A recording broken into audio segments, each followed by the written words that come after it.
സംഘപരിവാർ സംഘടനകൾ നടത്തിയ ശബരിമല സംരക്ഷണ സംഗമത്തിലെ വിദ്വേഷ പരാമർശത്തിൽ കേസെടുത്ത് പോലീസ്. ശ്രീരാമദാസ മിഷൻ അധ്യക്ഷൻ ശാന്താനന്ദയ്ക്കെതിരെയാണ് പന്തളം പോലീസ് കേസെടുത്തത്.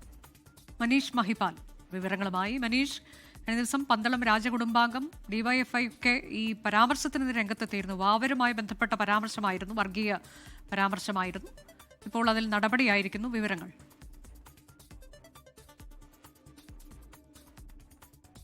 മനീഷ്, കേൾക്കാമോ?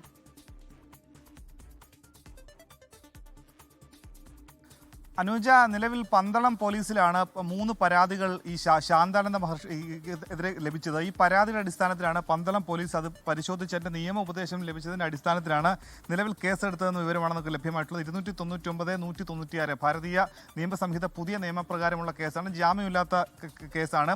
ശ്രീരാമദാസ മിഷൻ അധ്യക്ഷൻ ശാന്താനന്ദയ്ക്കെതിരെയാണ് കേസെടുത്തിട്ടുള്ളത്.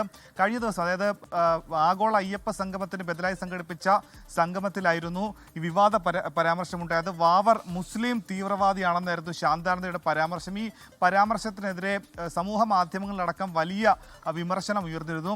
ആ രീതിയിൽ നിലവിൽ കോൺഗ്രസിന്റെ മാധ്യമ വക്താവായിട്ടുള്ള അനൂപ്, ഒപ്പം തന്നെ പന്തളം രാജകുടുംബാംഗമായിട്ടുള്ള പ്രദീപ് വർമ്മ, അദ്ദേഹം CPM-ന്റെ പന്തളം ഏരിയ കമ്മിറ്റി അംഗമാണ്. അങ്ങനെ പ്രദീപ് വർമ്മ അടക്കം നിരവധി ആളുകൾ പരാതി കൊടുത്തിരുന്നു. ഡിവൈഎഫ്ഐ പന്തളം ബ്ലോക്ക് കമ്മിറ്റിയും പന്തളം പോലീസിൽ പരാതി നൽകിയിരുന്നു. പക്ഷേ ഈ പരാതിയിൽ എങ്ങനെ കേസെടുക്കും, അതിന്റെ നിയമസാധുതയൊക്കെ തന്നെ പരിശോധിച്ച ശേഷമാണ് പന്തളം പോലീസ് നിയമ നടപടികളിലേക്ക് നീങ്ങിയിട്ടുള്ളത്.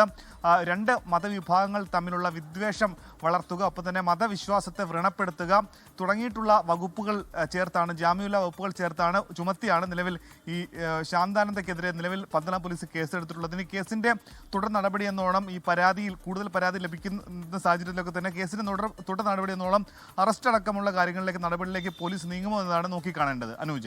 ശരി, മനീഷ് മഹിപാലാണ് വിവരങ്ങൾ നൽകിയത്. ലോകത്തെവിടെയായാലും ഏത് സമയത്തും 24 വാർത്തകളും ഓഗ്മെന്റഡ് റിയാലിറ്റി പാക്കേജുകളും എക്സ്പ്ലെയിനറുകളും വിശദമായി കാണാൻ ഞങ്ങളുടെ YouTube ചാനൽ നിങ്ങൾക്ക് സബ്സ്ക്രൈബ് ചെയ്യാം.